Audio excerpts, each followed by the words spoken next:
Di sini kami mengambil judul Sistem Pemantauan Kualitas Tanah Berbasis Sensor. Sistem pemantauan kualitas tanah berbasis sensor ini diciptakan sebagai solusi pintar untuk para petani dalam menghadapi pertanian modern. Nah, fokus utamanya adalah pada keberlanjutan dan peningkatan hasil pertanian.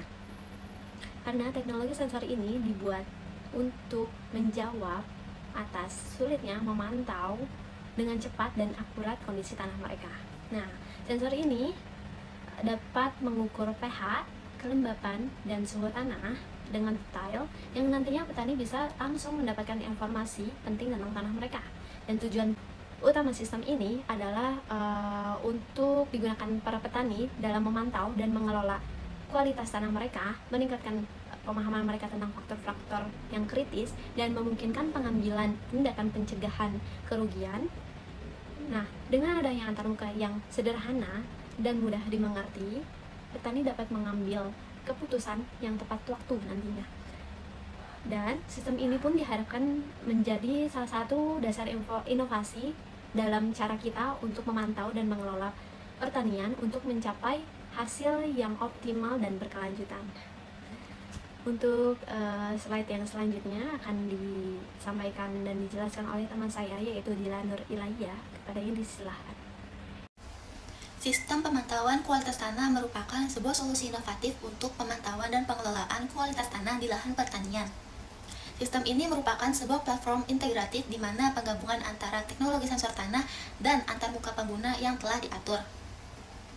Di sini, sensor tanah menjadi tulang punggung sistem, di mana dengan mengelompokkan data antara pH tanah, kelembapan tanah, dan suhu tanah, sehingga sensor tanah akan memberikan informasi secara terperinci. Koneksi sensor tanah ke dalam sistem dilakukan melalui protokol komunikasi yang telah diatur. Ini memastikan untuk transfer data yang efisien dan konsisten, serta memungkinkan untuk pemantauan yang real-time dan akurat. Antar muka pengguna dirancang untuk memberikan akses yang mudah dan informatif terhadap kondisi tanah, sehingga pengguna dapat dengan mudah memahami informasi mengenai pH tanah, kelembapan tanah, dan suhu tanah tanpa kesulitan. Dalam sistem ini, tujuan kami adalah untuk memberikan pengguna sebuah alat yang efisien untuk pemantauan dan pengelolaan tanah mereka tanpa menimbulkan kerumitan yang berlebihan. Nah, selanjutnya itu ada arsitektur sistem. Arsitektur sistem ini itu menjelaskan bagaimana data yang diperoleh dari sensor itu dapat ditampilkan di aplikasi. Dapat dilihat pada gambar di samping. Sensor itu akan mengirimkan data ke microcontroller. Kemudian data itu akan dikirimkan lagi ke database. Kemudian setelah data di database, maka data akan diolah, kemudian dikirimkan ke API. Setelah data di API, maka data dapat ditampilkan pada aplikasi. Kemudian user atau pengguna dapat melihat data tersebut. Yakni ada 3. Yang pertama itu pH tanah, yang kedua suhu tanah, yang ketiga kelembaban tanah.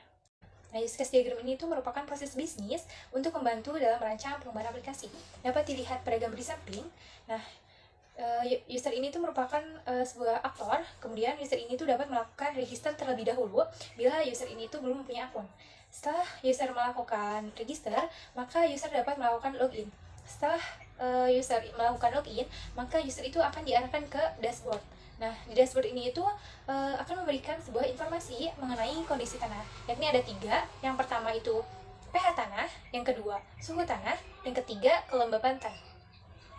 Oke, selanjutnya kita masuk ke dalam activity diagram, di mana activity diagram ini adalah proses runtutan yang kita buat dalam sebuah sistem, di mana terlibat juga pengguna, sistem, dan database. Nah, oke, kita masuk ke dalam pembahasannya. Seperti yang teman-teman lihat di layar ini ada activity diagram ya, di mana kita membuat activity diagramnya itu ada 3 aliran, di mana ada pengguna, sistem, dan database.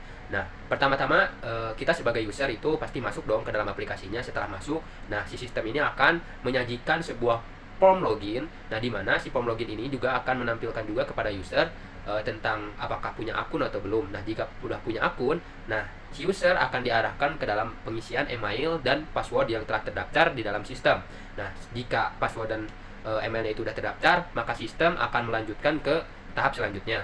Nah, jika belum punya akun, maka si user ini diarahkan untuk mendaftar. Nah, akan diarahkan dan sistem akan menyajikan form registrasi. Nah, ketika sistem mengarahkan form registrasi, maka si user ini akan menginput proses administrasi, lalu sistem akan mengirim ke dalam database. Nah, setelah mengirim ke database, balik lagi ke tampilan login, lalu masukkan password dan email yang telah terdaftar atau yang telah diregistrasikan tadi. Nah, mungkin untuk activity diagram prosesnya kayak gitu. Selanjutnya akan dijelaskan oleh teman saya. Oke, untuk selanjutnya ada DFD atau data flow diagram. Pada data flow diagram ini mempunyai dua external entitas. Yang pertama ada pengguna dan yang kedua ada sensor. Untuk aliran datanya, pengguna mengirimkan aliran data ke sistem pemantauan tanah berupa login atau register dan visualisasi data tanah. Kemudian sistem mengirimkan data ke sensor berupa data sensor tanah dan sensor mengirimkan data ke sistem berupa informasi data tanah. Kemudian sistem mengirimkan aliran data kembali ke pengguna, yaitu informasi login dan juga hasil analisis data tanah. Untuk selanjutnya ada kelas diagram. Pada kelas diagram ini, yang pertama ada kelas pengguna yang mempunyai atribut nama pengguna, email, password, dan juga username, dan dengan metode login, register, dan login. Yang selanjutnya ada kelas dashboard yang mempunyai atribut pH tanah, kelembapan tanah, dan juga suhu tanah, dan dengan metode read. Yang selanjutnya ada kelas kelembapan tanah dengan atribut ID device, tanggal, last update, dan juga jumlah intensitas, dan dengan metode read juga. Yang selanjutnya ada kelas suhu tanah dengan atribut ID device, tanggal, last update, dan juga jumlah intensitas, dan dengan metode read. Nah, untuk kelas terakhir yaitu kelas pH tanah dengan atribut ID device, tanggal, last update, dan juga jumlah intensitas, dan dengan metode read. Nah, untuk penjelasan kelas diagram mungkin cukup sekian, yang selanjutnya akan dijelaskan oleh teman saya. Lalu selanjutnya ada IRD. Di dalam IRD ini itu ada dua entitas, yaitu entitas user dan entitas dashboard. Entitas user ini atau objek user ini memiliki atribut email dan password. Maksudnya user ini membutuhkan data email dan password yang akan disimpan ke database. Lalu ada entitas atau objek dashboard yang maksudnya adalah halaman dashboard. Itu tuh memiliki atribut pH tanah, suhu tanah, dan kelembapan tanah. Maksudnya dalam halaman dashboard itu tuh terdapat data pH tanah, suhu tanah, dan kelembapan tanah yang berasal dari database. Lalu di antara kedua entitas itu tuh ada relationship, register, dan login. Dan di dalam register itu tuh ada atribut username, email, dan password. Lalu di login juga ada atribut email dan password. Lalu ini ada selanjutnya itu ada dari desain aplikasinya. Ini tuh sudah dibuat melalui Figma. Jadi ini ada tampilan aplikasi, tampilan halaman login, lalu tampilan halaman register, dan ada tampilan halaman dashboardnya.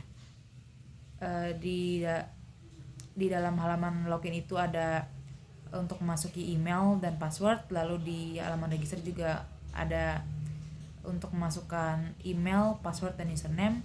Lalu di halaman dashboard itu ada tampilan informasi mengenai pH tanah, suhu tanah, dan kelembapan tanah.